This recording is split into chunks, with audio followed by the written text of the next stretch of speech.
Notre Terre abrite des ressources naturelles essentielles pour le développement de la vie et de notre société.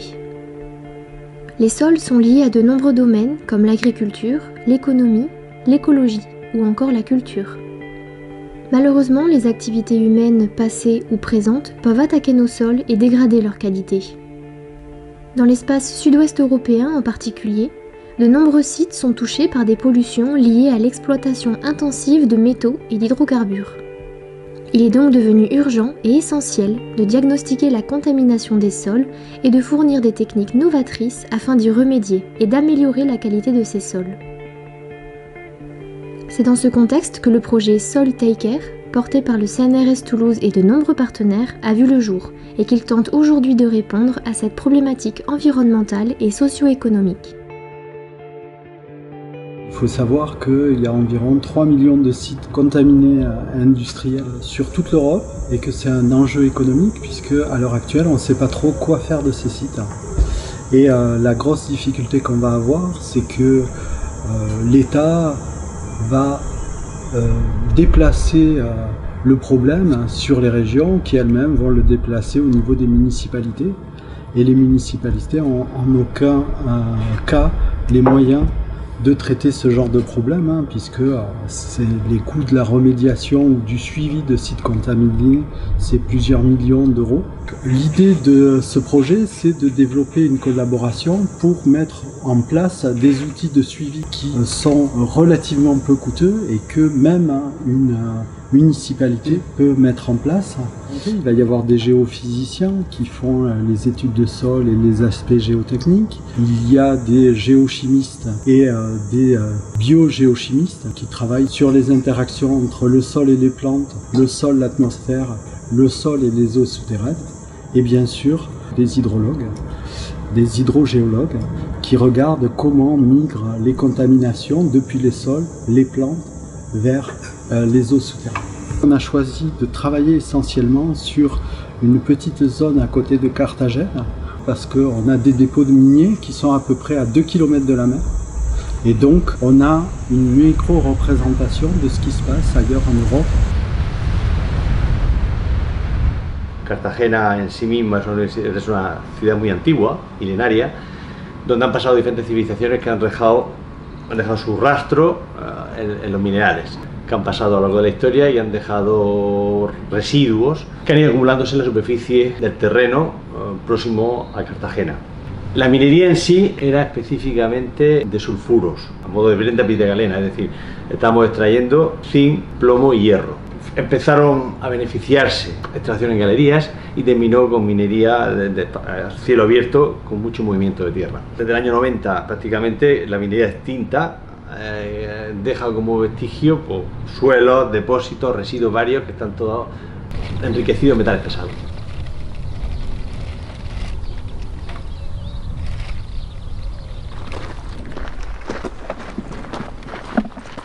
Alors nous sommes ici en fait sur la zone amont du site minier d'El Gorguel et nous plus spécifiquement en ce moment en fait on étudie la quantité finalement de particules qui sont arrachées à ces déchets miniers et qui vont se retrouver dans l'atmosphère.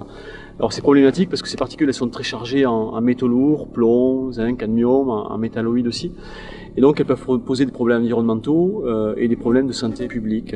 Pour essayer de quantifier cette quantité de particules, en fait, on utilise des impacteurs.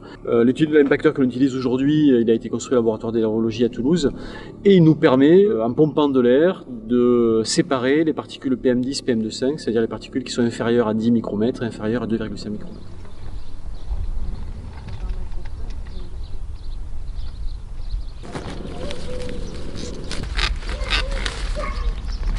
Je travaille sur le transfert des contaminants, soit depuis le sol vers les plantes, soit depuis l'atmosphère vers les plantes. Et l'idée d'installer ici des jauges Owen et des Tillandsia, qui sont des plantes épiphytes, c'est d'avoir une idée de la contamination atmosphérique, d'avoir un monitoring de la qualité de l'air. Ici, dans le cas des jauges Owen, on va prélever tout ce qui retombe, donc les dépôts qu'on appelle secs et humides. Ce qui va tomber apporté par le vent, l'érosion éolienne, et ce qui va tomber apporté par la pluie. Et on va venir les récupérer tous les 6 mois. Donc comme ça on a une cinétique des dépôts sur assez long terme parce que c'est une zone aride où donc on va pas avoir énormément de pluie et donc on a essentiellement des dépôts secs. À côté de cette qualité de l'air qui est évaluée en termes de poussière sur lesquelles on va regarder les quantités, les teneurs en métaux, métalloïdes, sur laquelle on va regarder la forme des particules, les minéraux présents. On met aussi en place des plantes épiphytes, donc qui se développent uniquement grâce aux minéraux présents dans l'atmosphère. Elles n'ont pas de racines, donc elles ne prélèvent rien dans le sol. C'est uniquement des dépôts atmosphériques qui vont servir à leur nutrition. Ces plantes particulières qu'on installe ici sont des Tillandsia usnoides. On met nos petites plantes dans ces petits filets et tous les 2 mois, on vient récupérer une plante sur chacun des sites qu'on divise en plusieurs morceaux, qu'on va laver, non laver, pour voir quelle quantité de métaux on a accumulé. Et donc pour déterminer quel est l'impact de la pollution de l'air sur potentiellement les plantes, mais surtout sur les personnes qui vont vivre à proximité de ces zones.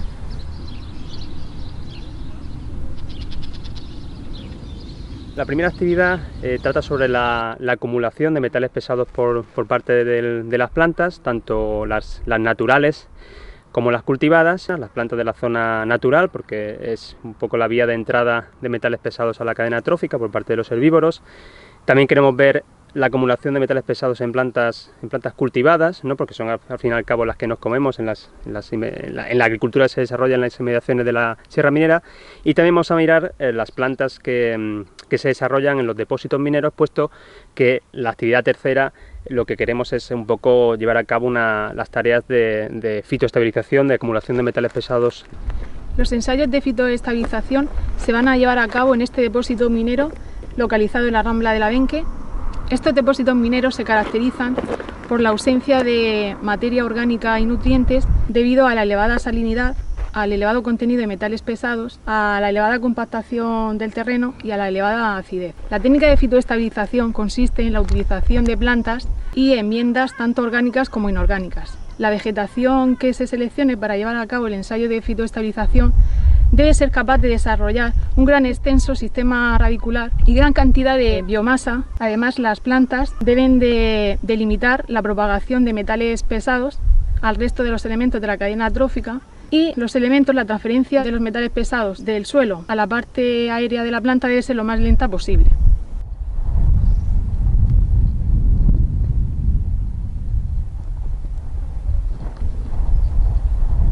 Donc du coup, ici nous sommes sur un site d'une ancienne carrière qui a été exploitée. On a encore des vestiges miniers qui sont localisés sur les hauteurs. C'est donc un lac dont le pH est proche de 2. Donc c'est pas trop terrible pour l'environnement. Il n'y a pas de réhabilitation actuelle et il n'y a pas de réhabilitation prévue pour le moment. Dans le cadre du projet, on regarde donc la dynamique des métaux et des métalloïdes, mais pour cela, le premier truc que l'on fait, c'est qu'on essaie de faire des cartographies par fluorescence X des différents sites que l'on étudie et regarder un peu la spécialisation de ces métaux. Donc pour réaliser, finalement, pour comprendre cette dynamique des métaux et des métalloïdes, pour cela on fait différents types de prélèvements. Donc on prélève à la fois les échantillons solides, type sol ou tout ce qui va être sédiment, puisque c'est ce qui migre facilement. Dans ces contextes-là où on voit qu'on a des lacs qui sont rouges, qui ne sont pas classiques, on fait également des prélèvements d'eau et on regarde aussi la qualité chimique de l'eau.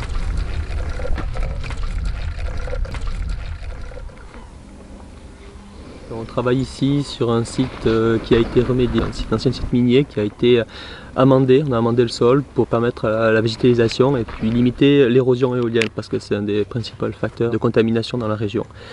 Donc nous on utilise différents outils géophysiques pour essayer de monitorer l'évolution de ces stériles dans le temps et puis essayer de voir comment on peut cartographier les zones les plus contaminées et les moins contaminées dans cette région. Ils ont fait venir des machines assez lourdes, ils ont creusé les stériles, ils ont rajouté du sable qui provient de l'industrie du marbre et de la matière organique issue de l'industrie porcine pour permettre aux plantes de pousser en fait.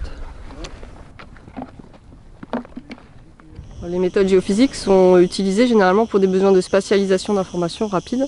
Et l'idée, c'est de caractériser le comportement capacitif du sous-sol. Le temps mis pour un milieu pour revenir à l'état d'équilibre n'est pas le même en fonction que ce sont des argiles, en fonction que ce soit un site pollué, en fonction que ce soit de l'eau. Donc là, ce qu'on recherche, par exemple, on est sur un site, une partie remédiée, une autre non remédiée. c'est l'influence de la remédiation sur les propriétés du sous-sol. Donc par exemple, est-ce que la porosité a changé, est-ce que les tailles de grains ont changé? Et donc ce qu'on espère trouver ici, c'est une répartition de tailles de grains différentes, puisque justement le temps de mise à l'équilibre du milieu dépend de la taille des grains. Pour pouvoir faire ces mesures, on a besoin donc d'un impédance-mètre, c'est-à-dire l'appareil qui pilote les mesures, dans lequel on introduit ce qu'on appelle des séquences. Les séquences de mesure, c'est l'ordre d'interrogation des électrodes. Alors les électrodes, ce sont les piquets métalliques ou peau poreux par lesquels on injecte du courant et par lesquels on mesure une différence de potentiel et le déphasage. Et ensuite, on a des câbles qui s'appellent des flûtes pour relier les électrodes entre elles. Et après, on utilise différentes combinaisons de manière à couvrir la plus grande densité de points possible pour obtenir une image qui correspond à un plan, une coupe du sous-sol, de la distance en fonction de la profondeur.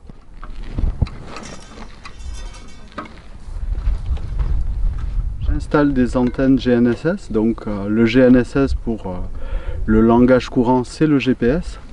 Et pas pour positionner les points, mais pour mesurer les ondes qui vont rebondir sur le sol. Et comme ça, on a des informations sur le contenu métallique du sol, donc savoir en gros comment se fait la contamination.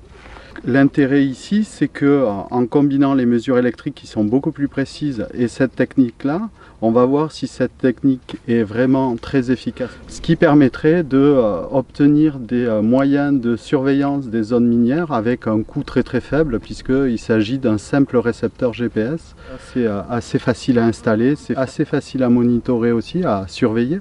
On a besoin d'un petit panneau solaire, d'une connexion réseau pour envoyer les données, et ça se fait assez facilement.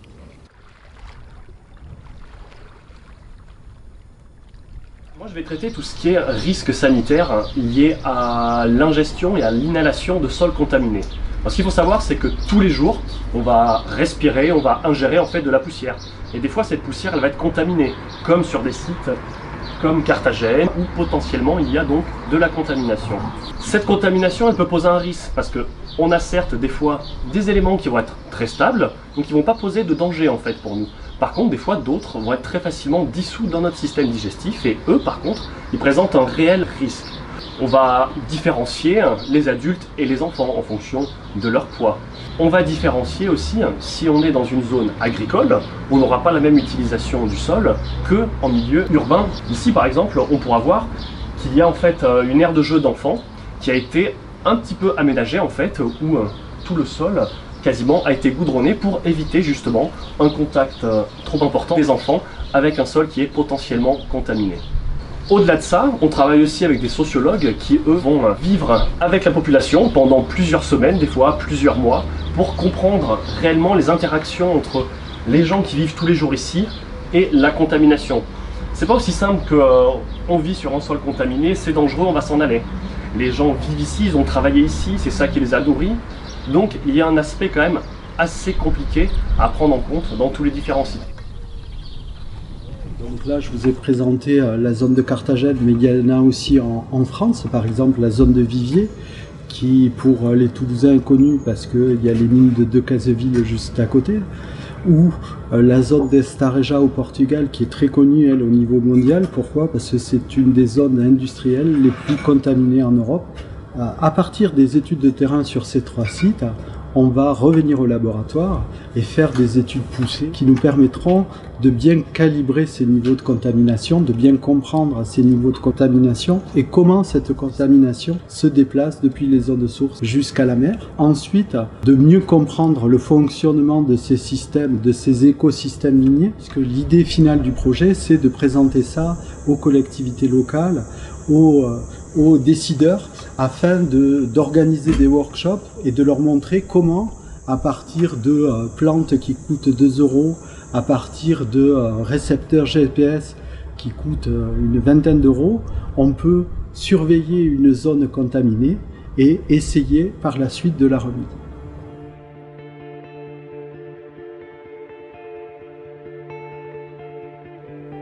Au niveau européen et même mondial, la contamination des sols par les mines ou hydrocarbures représente des enjeux de santé publique et socio-économique forts, puisque les communes touchées par les pollutions voient notamment leur patrimoine immobilier dévalorisé et les populations impactées. Les enjeux touristiques et culturels sont également importants. Cela est nettement visible avec Carthagène et la proximité de la zone minière avec la zone touristique de la Mar Menor située sur le bassin méditerranéen. L'exemple du district minier de Carthagène La Unión en Espagne se trouve être une bonne représentation des différents enjeux liés à la pollution des sols. La réhabilitation de sites contaminés doit donc devenir une préoccupation majeure pour une meilleure prise en compte de la qualité de vie humaine et de notre environnement.